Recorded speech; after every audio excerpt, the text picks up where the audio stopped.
Not too long ago, we were called upon by the Artemis Distribution private Facebook group to help with a question.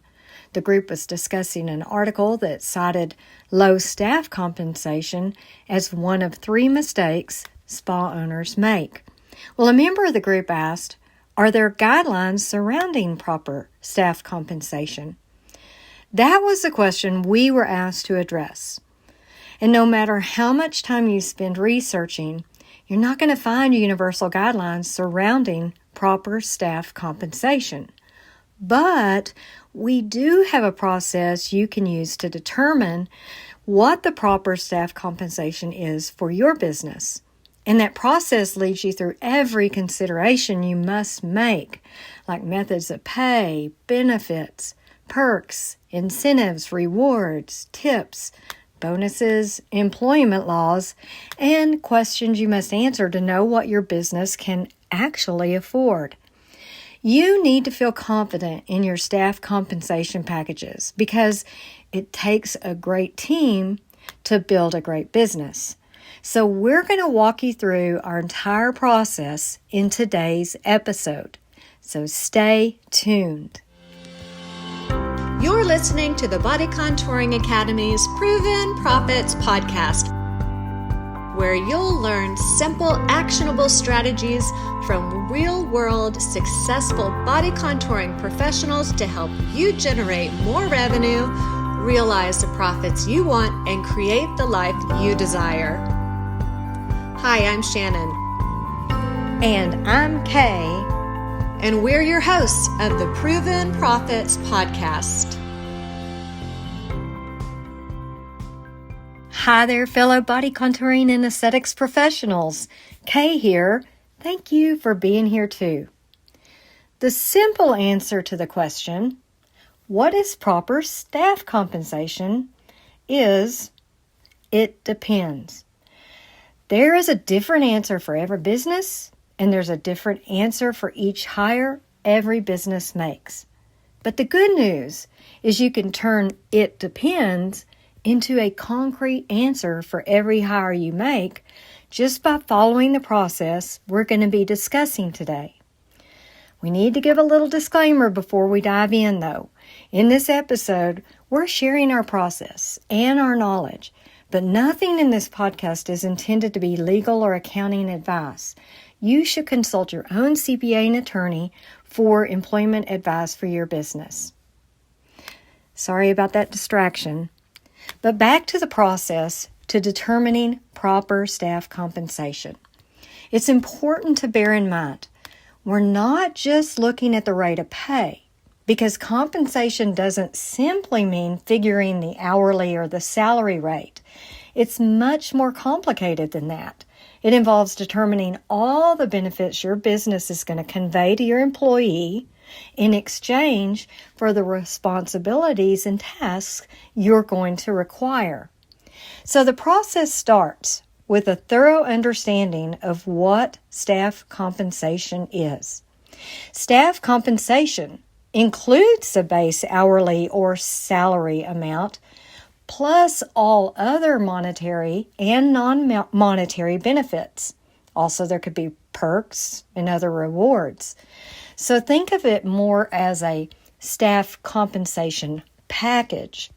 That's because beyond hourly wages or salary, your business, if it can afford to at all, will be providing benefits and perks and other incentives as part of your compensation package. So let's take a look first at benefits. Like, what are they? Benefits are defined as non-wage compensation that supplement your staff members' actual pay. You can think of benefits as pay for expenses that your employee would have to cover with their own income if you didn't provide them. So these are going to vary, and they're going to depend upon your culture and what you can afford. But here's some examples. Healthcare insurance coverage, in whole or in part. Retirement plan, paid time off, or often referred to as PTO, and paid holidays. So then you move on to distinguish benefits from perks, incentives, and rewards. What are they? Well, job perks, incentives, and rewards, they're extra compensation on top of salary and that non-salary benefits type compensation. So these are on top of everything else. And this is important. It's these kind of incentives that give employees real insight into your business's culture and what's important to you and your business. They speak louder than just straight salary and the more typical job benefits. So these can vary, and they're going to depend, as we said, on your job, on your business culture and what's important to you and what you can afford. But here's some examples of job perks, incentives, and rewards that you could consider offering.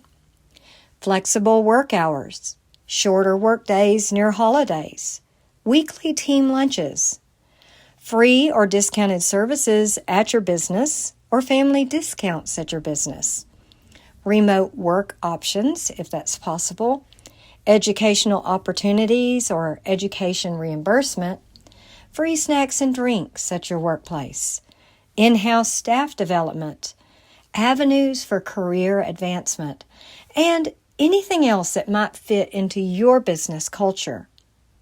So that's benefits as distinguished from perks, rewards, and other incentives.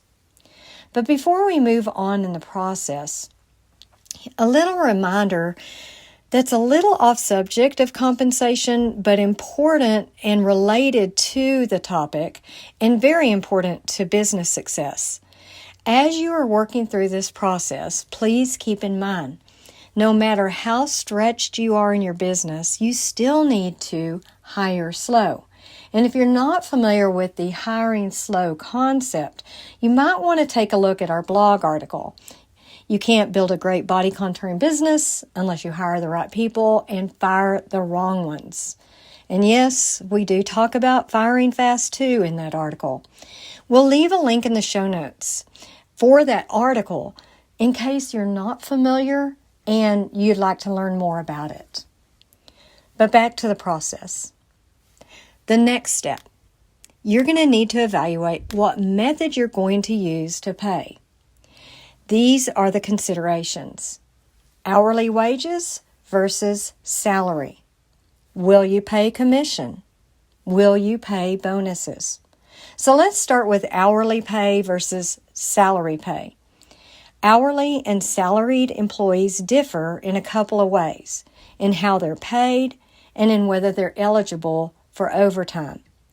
Commission pay is based on collections rather than on hourly work.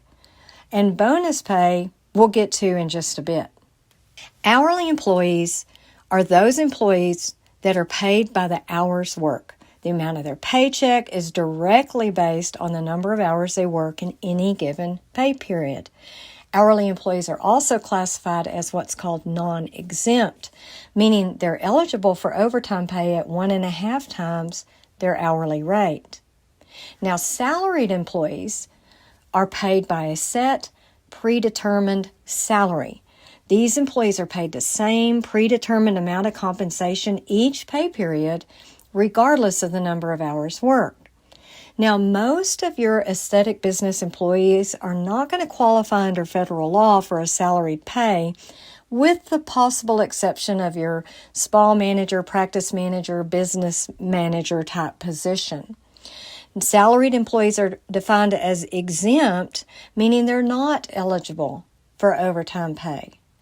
And speaking of employment laws and regulations are governed and regulated by both federal laws via the Fair Labor Standards Act, or the FLSA, and by state-specific employment laws. So you'll need to be knowledgeable regarding both the federal employment laws and your state's laws. We're going to leave you a link in our show notes to the federal law, the FLSA, so you can have it as a reference, and then you'll just need to research for your particular state's employment laws or contact your CPA to know them. So Next up, under methods of pay, is commission. Are you considering or would you consider commission-based pay? Now, there's critical differences between a salary or hourly type pay and commission-based compensation. And take a look at or listen to these factors. With a commission-based pay structure, employees are going to earn a percentage of a particular ticket sale. And that percentage can be anything. It's going to vary from business to business. Some employees may earn straight commission only, or they could be assigned a combination of an hourly wage plus a certain commission on certain tickets or on all tickets. You can create whatever works for your business. Now, the federal law, FLSA, requires these employees to earn at least minimum wage, even if their ticket sale percentages fall under that amount. So you have to keep that in mind. Now, commission pay, it fluctuates, obviously, and it's not as dependable for your employees as is hourly pay, because we have seasonality in our business. We have ebbs and flows and busy times and slow times. So consider that when you're considering commission. So moving on to bonus pay. You think you're going to offer it? Consider these things about bonus pay. If you're paying hourly, your employees can get their usual pay, whether sales are up or down. It's that reliable rate of pay that they're going to really appreciate. Now, you can also consider paying them the hourly rate of pay plus a bonus when sales are up. In our opinion, something like this can be a win-win scenario because you've budgeted your employees' pay already and you benefit when your business sales are up. So you can afford to reward your employees. We think this shows that you appreciate them and acknowledge that they've helped in your business success. But this is important too. It's a good idea to base your bonus on profits rather than sales, for obvious reasons. But when you do this, you need to realize that using profits as a basis for a bonus is going to require you to share at least some of your financial information with your team. So you have to think about that. And there's two kinds of bonuses. There's team bonuses and individual bonuses. Will you give either or both? Here's some considerations. First, team bonuses. Those kind of bonuses boost the efficiency, productivity, and teamwork within your aesthetic business by pulling the group together to work towards a common goal. It removes the competition between each of your team members to make those individual sales and replaces it with a sense of a combined ownership over the goals of your business. We really like this model. And what about individual bonuses? Give this some thought. Individual bonuses, they're meant to retain your top performers, so they will help with that, but they don't motivate your group as a whole. So far in the process, you have a whole lot to think about and consider. And then the next item is also difficult. It's tips. Tipping can be awkward. Now remember, the general rule for clients should be tipping at 20% of the service fee. So because of that, tipping can have actually a deleterious effect on your ability to price your service fees at a high price, or at least at the amount that you'd like. Your clients will be doing the math, believe me. But another problem with tipping is that even if your business accepts tips, tips are not a given for your employees. And 20% tips are certainly not a given. So including tips can be a very unreliable metric if you take tips into consideration when you're determining your employees' total compensation. Now, interestingly, statistics show us that more and more aesthetic businesses are moving away from tipping these days. And we're a medical spa. We can't allow tips, which we're going to discuss further in just a little bit. But here's our tip workaround. At our medical spa, We set our fees on the higher side because tipping's not allowed. Remember how we said clients do the math? They really, really do. And without tipping, clients know they pay just your fee. We make our clients aware that our employees are paid well and do not rely on tips to supplement their income.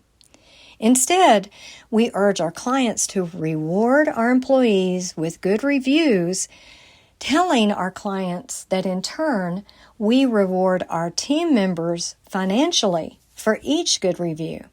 We do pay our employees a dollar amount per review, and it's a totally win-win.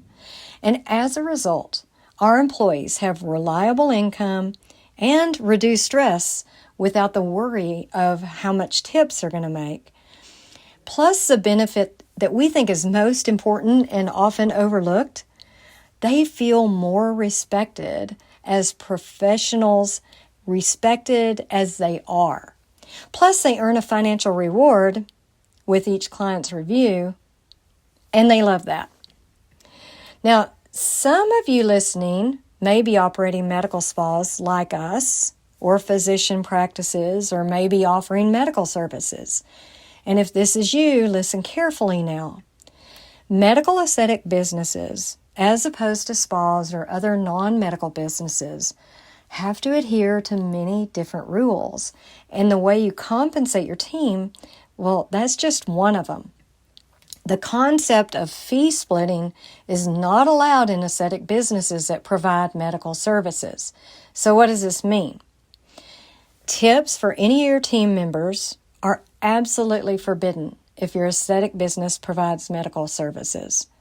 That's because aesthetic businesses providing medical services like med spas, physician practices, etc., they're governed by the state's medical boards, and tips are considered fee splitting.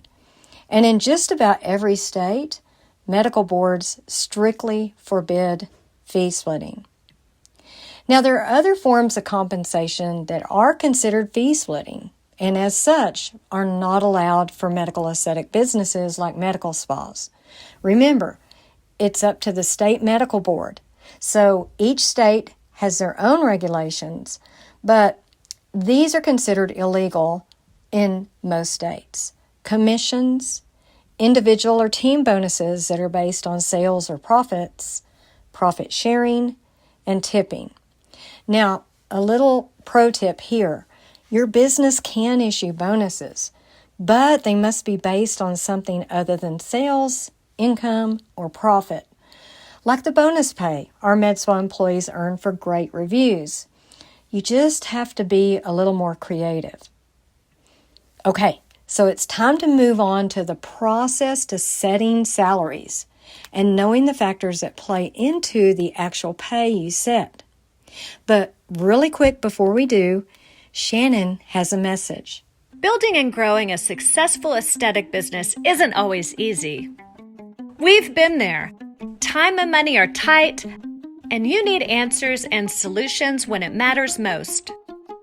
How would you like expert advice and support right at your fingertips?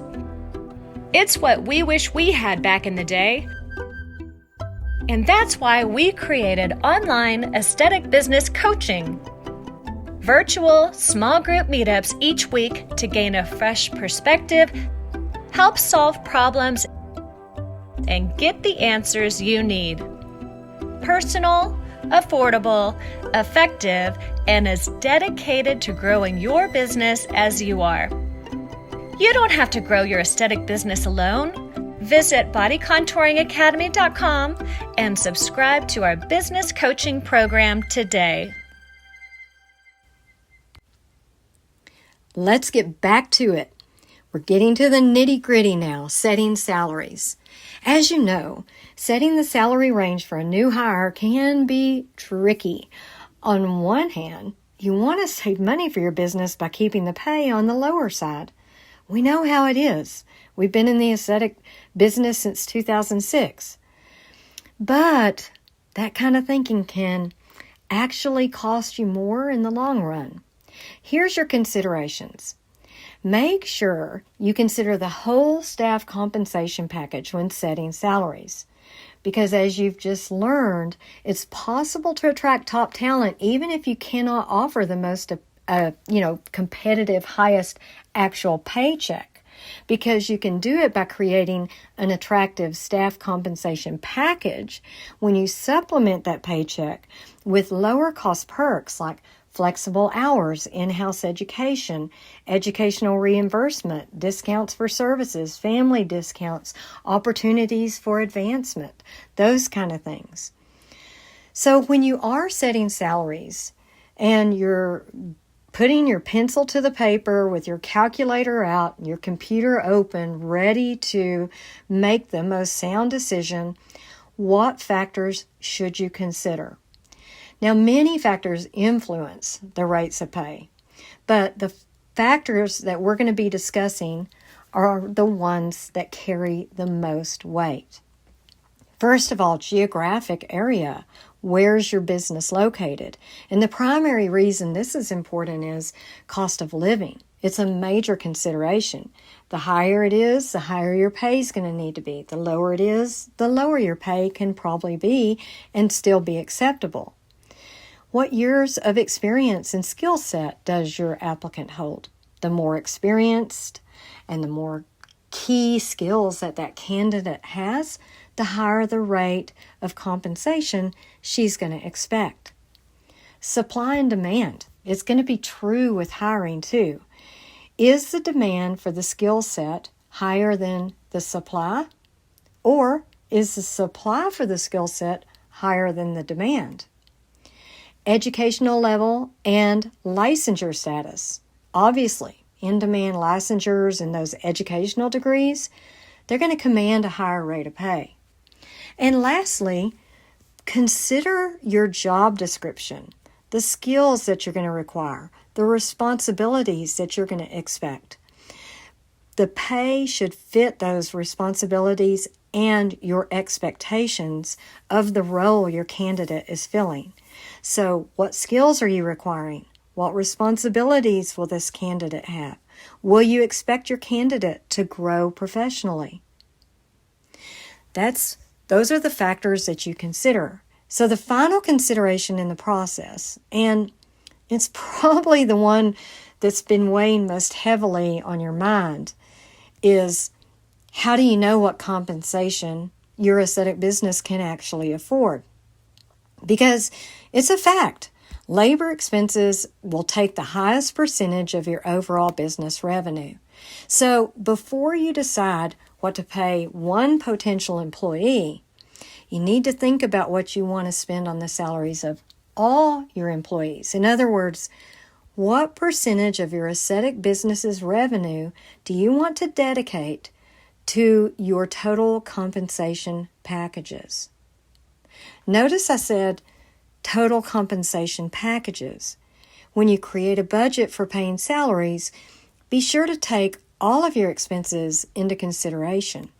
Actual pay, employment taxes, the paid time off if you offer it, other benefits if you offer them like health insurance, retirement plan, and you'll probably need workers' compensation insurance because most states require it. It's usually not a discretionary expense.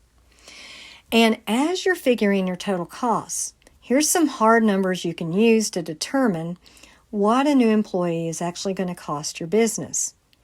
According to the SBA, the Small Business Administration, a new employee actually costs your business from 1.25 to 1.4 times the actual monetary pay. But the statistic only factors in the payroll and employment taxes. The true actual total cost of your staff compensation package is likely going to be more than that 1.25 to 1.4 times the actual wages that was quoted by the SBA, because it's going to include those other variables that we've been discussing, the benefits, the perks, the rewards, and the incentives. So you're going to be factoring in all these numbers, and it's going to really be stressing you out, and that's what you're going to be thinking. But it's important to remember as you're doing this, as you're making these calculations, that your employees are a critical investment to you and your business. So just as you would with any investment in your business, consider your return on that investment. Make sure you think about things like, how much revenue can my new employee bring into my business? How much time can she alleviate for me? What is she going to be contributing to the team? Does she have the potential to rise to a leadership role or some other higher role? What will be the cost of onboarding her, and what's the likelihood of her employment longevity? Now, you're very near the end of the process now. There is so much to consider, right? So, as final considerations, you need to sit down and really take your time and think about these questions and answer them. What total compensation can my aesthetic business comfortably afford? What's the highest rate of pay I can afford for my new hire? And if I paid this, what would this candidate need to do to validate that amount? What's the going rate for the position I need to fill? Is it possible that my candidate might accept a lower rate of starting pay while onboarding and during her probationary period, with my assurances of earned pay rate increases following that time period? What do I expect from my new employee? What do I expect her to contribute to my team and to my business? And finally, what is this new candidate's worth to the growth of my business? Well, that's it. That's the end of the process. We didn't say it was short. It should take you a good while because you're addressing very important business decisions. The question that prompted this episode, what are the guidelines surrounding staff compensation, is a far from simple question. It's, in fact, very complex. And it's different for every business. And it's different for every hire that every business makes. But fortunately, the same process that we just went through can be used by every business and for every hire every business makes. And you've just learned that process. And we hope you gained insight that's going to help you grow your business. It's important to remember it's not just knowledge, but it's the application of that knowledge that's going to grow your business. Thank you for joining us. We sure hope you're here for our next episode. Until then, beautiful wishes. If you enjoyed the show, please find us on iTunes and leave us a review. Email us at bodycontouringacademy.com with any feedback, topic suggestions, or to offer to tell your body contouring success story. We love to hear success stories and learn about winning strategies. Visit bodycontouringacademy.com for tools, education, industry news, and cutting-edge articles. Thanks so much for listening, and have a great rest of your week.